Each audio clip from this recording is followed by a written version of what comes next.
power should never be abused.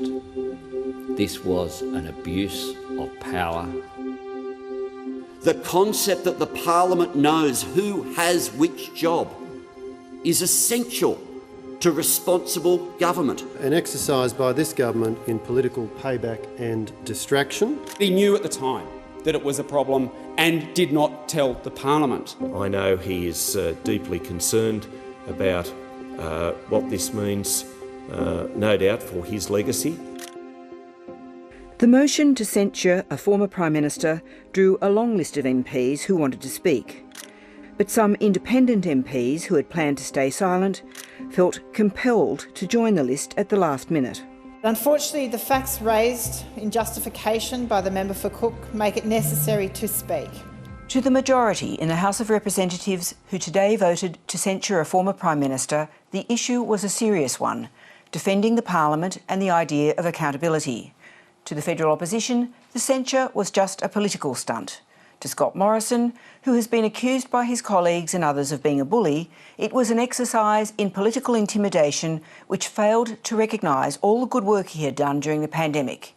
He was sorry, not sorry. None of us can claim to be infallible in such circumstances, and I do not. But, Mr Speaker, I do not apologise for taking action, especially prudent redundancy action, in a national crisis in order to save lives and to save livelihoods. But if there was one line in the speech today, by the man now known in Parliament simply as the member for Cook, that drew audible gasps from those present, it was this. Had I been asked about these matters at the time, at the numerous press conferences I held, I would have responded truthfully about the arrangements I had put in place. Order. If people had asked, I would have answered. So apparently it's the fault of this House that these errors were made. Apparently it's the fault of this Parliament that this misconduct occurred. Apparently it's the fault of the Fourth Estate. Scott Morrison is live on the line. And in fact, Scott Morrison was eventually asked, 3 months after his election defeat, when the secret ministries were first revealed. Are there any other portfolios that you assumed any control over? Not to my recollection, Ben. I'm pursuing that. So health, finance, resources. That is my understanding. But if there's anything different to that, then I'm happy for that to be disclosed. In fact, there was quite a lot of anything different. The former PM had also been sworn into the Home Affairs and Treasury portfolios and had investigated being sworn into the Agriculture, Water and Environment portfolio.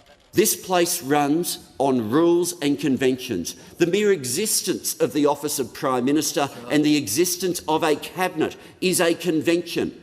It's not in the Constitution. Firstly, this motion is not an appropriate use of the forms and procedures of this House.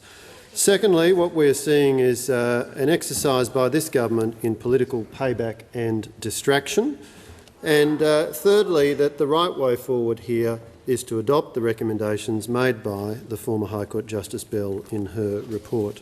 Not everyone agreed, notably Bridget Archer, the one coalition MP who chose to vote to support the censure. Supporting this censure is strictly, for me, calling out actions that are disrespectful to this very institution. This is not an attack on the 3 years of the government under the former Prime Minister. Whether or not it was a political stunt, the censure highlighted the political fallout from Scott Morrison's leadership style, in the form of all the independent MPs who contributed to today's debate, and posed a clear challenge to the opposition to distance itself from the Morrison era, which it ultimately chose not to do. The visible lack of respect for our parliamentary institutions was one of the drivers behind the new force in Australian politics that is seated around me as I speak now. This issue also sits at the heart of the ability of our party to move forward. This is a clear opportunity for a line to be drawn and to move in the right direction. We must heed the message sent to us at the May election. To ignore it would be to be complicit in saying, well, that was okay. The picture that has emerged of the former government from the multiple ministries episode is of a Prime Minister who thought he knew it all and colleagues who seemed not to know enough.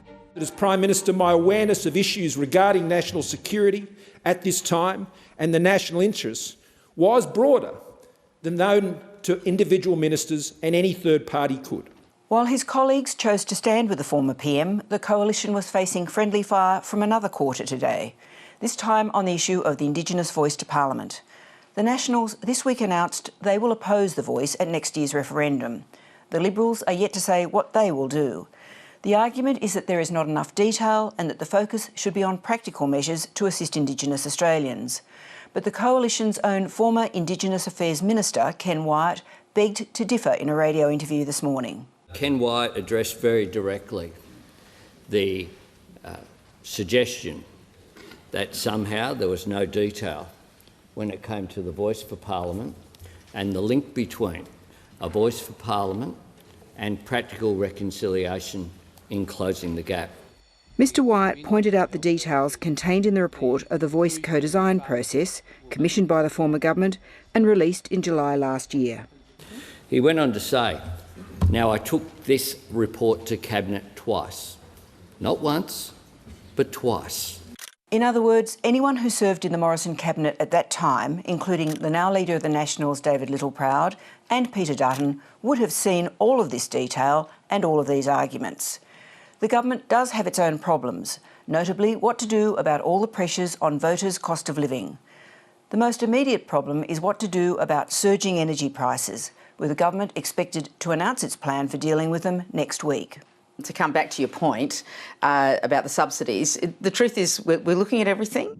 Federal Cabinet has more or less finalised a plan to legislate for a cap on wholesale gas prices. Talk of subsidies to households continues if the government can't strike a deal with Queensland and New South Wales about capping coal prices. Let me say very clearly to the federal government, hands off our generators, Mr Speaker. One thing you would have to say about energy regulation is that it is certainly not a one-man operation, with at least 5 federal cabinet ministers and all the states now wrestling with its complexities.